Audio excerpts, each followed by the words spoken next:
And hello and welcome to the stream. We're back to the Wind Waker, and last time we made it to Dragon Roost Cavern.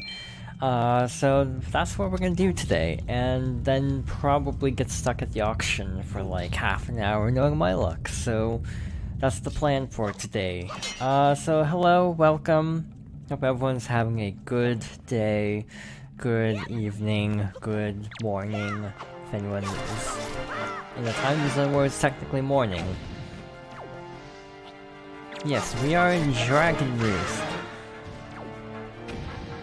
Honestly, this is the one dungeon I'm really confident about, so hopefully this goes pretty quickly.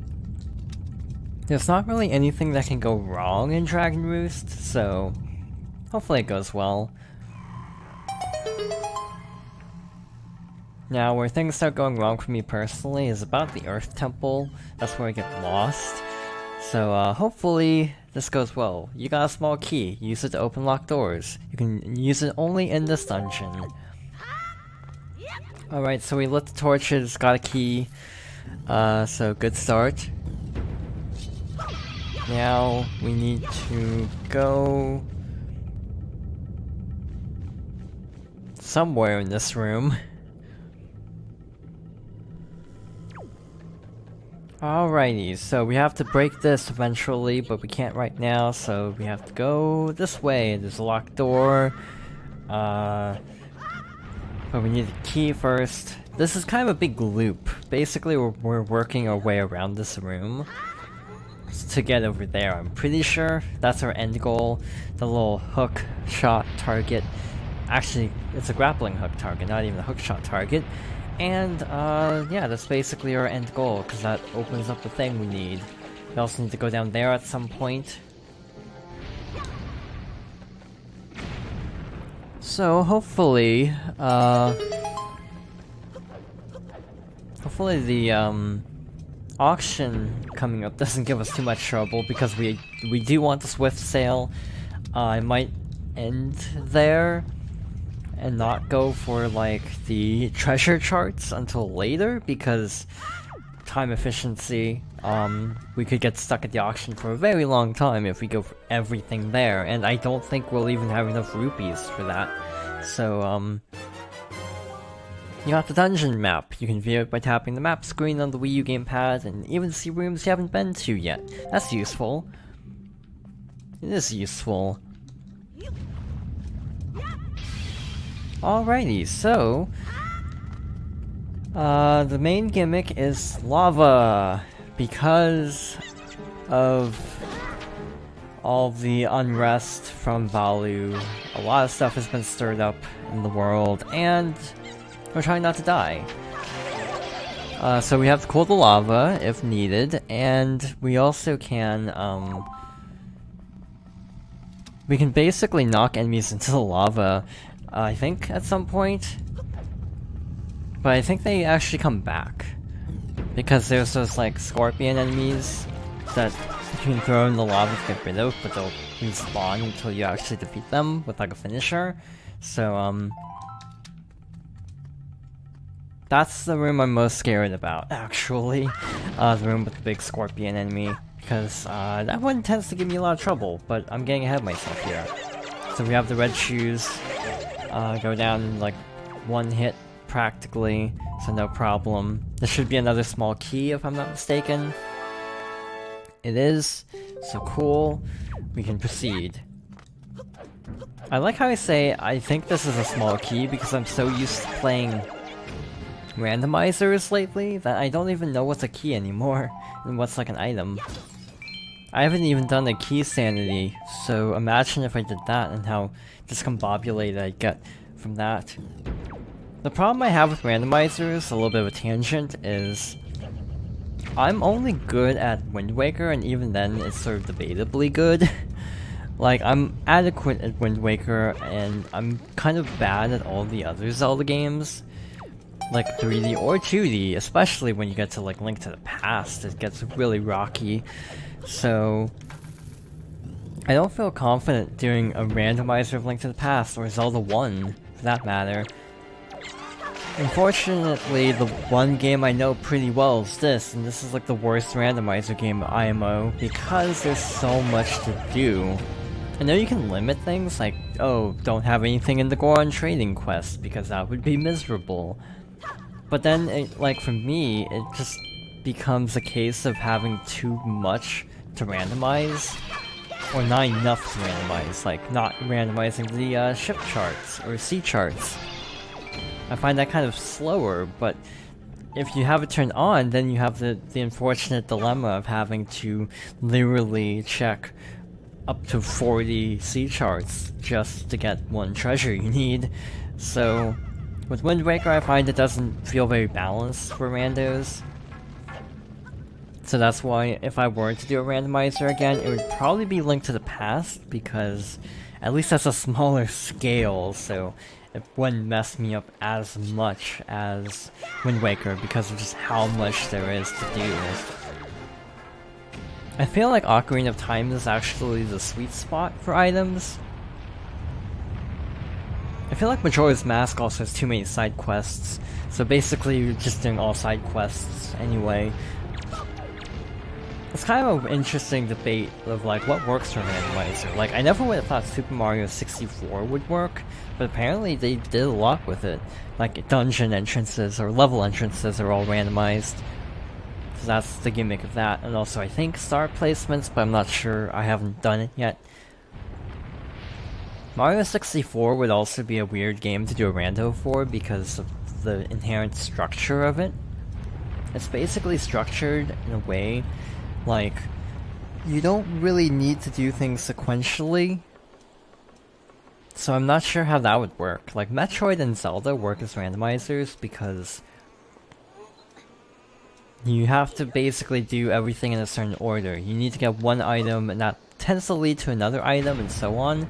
With Mario 64, you just can do most of what you can do from the get-go, so it's kind of a very different type of rando. Anyway, that tangent out of the way,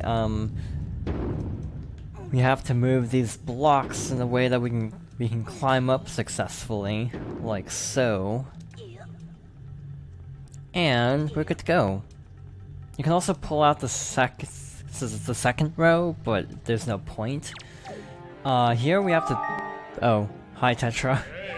Link, have you seen any filthy thieving rats around? It's actually the King of Red Lions, I forgot.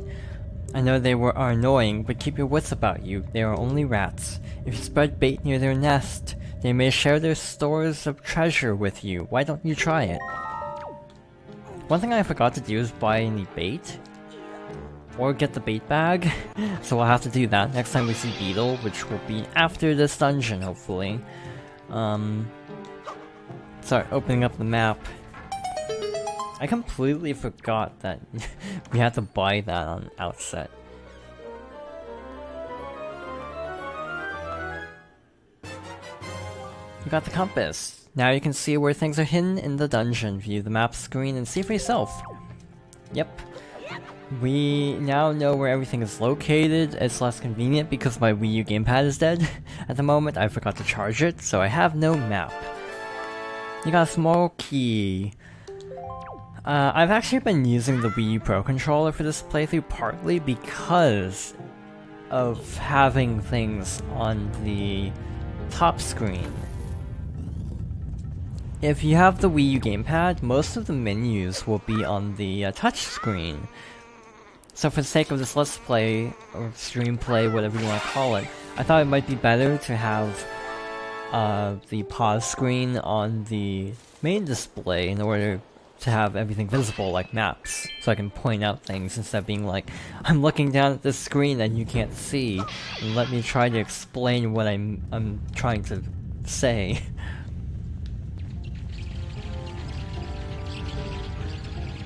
So just from an ease of explanation, it's a little bit easier this way, if that makes sense. So in terms of Zelda games, I think Wind Waker's dungeons are generally kind of in the middle, which is kind of a weird opinion, probably, considering I say this is my favorite Zelda game. But like, objectively speaking, I think this game's dungeons are kind of in the middle for me. They aren't like the worst I've seen, but they aren't like... Most of them aren't super amazing either. I think Skyward Sword actually has my favorite dungeons, even though as much as people who don't like parts of Skyward Sword, I actually really think the dungeon design was like on point. Like, I can't think of a single like bad dungeon in that game, or one that I don't look forward to playing. I say this, but I've only actually played Skyward Sword one time, but maybe we'll change that soon. I've actually been considering playing Skyward Sword on stream, like a semi-blind playthrough, because you have tacos and pizza, cool. I can't eat pizza anymore, I've discovered, but for reasons that are different than I previously thought. There should be a treasure chart, if I'm not mistaken. Lactose intolerance, actually. Yep, a treasure chart.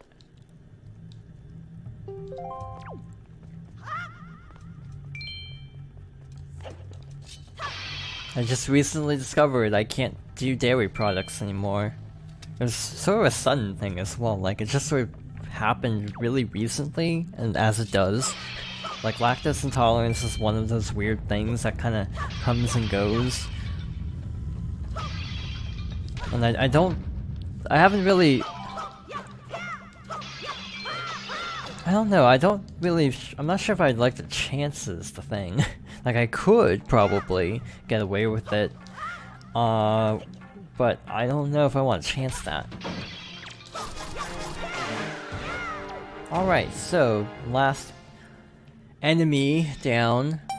Question of the day, what do you call those? I say Bokoblin. I've heard other people say Bokoblin, but I say Bokoblin personally.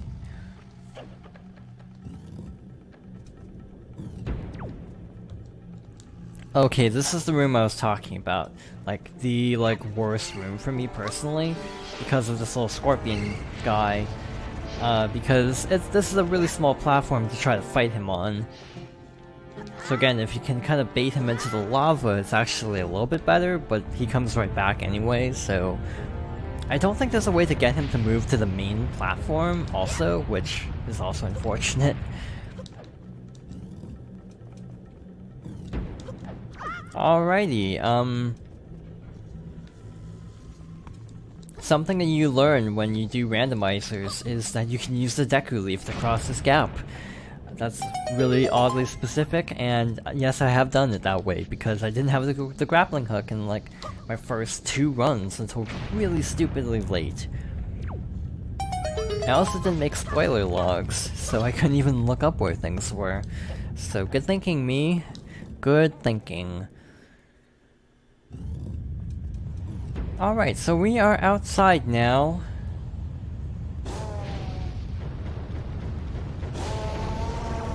And there's the Great Palu. He is not having a good day.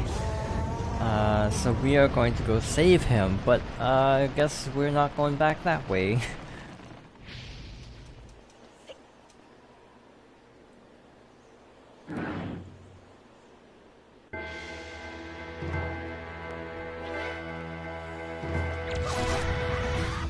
Alrighty, so more of these enemies, whose names I'm not sure about. And we need to save Medli. I wonder why the Rito look more human in this game compared to Breath of the Wild. Just a random thought I had. Because in that game they look very much more bird-like, but in this game they look a little bit more human. Same with the Rito, the one Rito we see later on. No spoilers, but... This is a Moblin, I'm pretty sure. Ow. This is a tougher enemy. Once we have the grappling hook, which is coming up right now, actually, we'll be able to steal from them, and we'll need to steal a bunch of skull necklaces and joy pendants from the Bokoblins.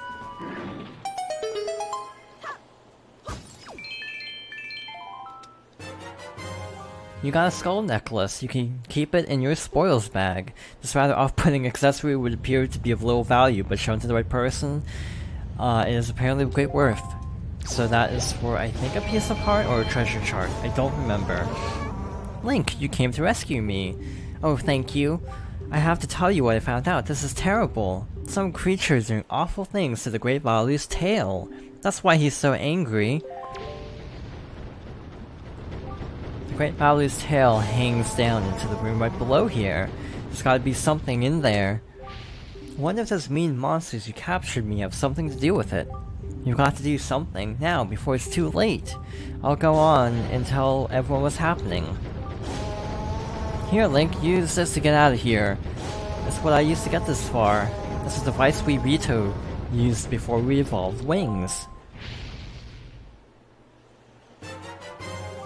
You got the grappling hook. This was an item used by the Rito people before they had wings. Set it to Y, X, or R on the item screen, then press that button to aim. Use this item to latch onto anything with that on it. You can even use it to haul things up from the seafloor while on your boat. Here, Link, climb up on that little ledge over there so I can show you something. I have a compulsive thing I do where I always equip grappling hook and hookshot to the R button, if applicable. Z on GameCube. Grab this branch with the grappling hook and you can swing over there to get out of this area. When you aim at the branch that you can latch onto, that will appear. Remember that. Don't you worry about me, Link. Get going. Right, you can move while aiming. That's something only in HD and not the original. That still throws me off because of how much I've played the original. Yeah, so you have to use the right stick instead of the left stick to aim. It's the little things that always trip me up, it seems. Yeah.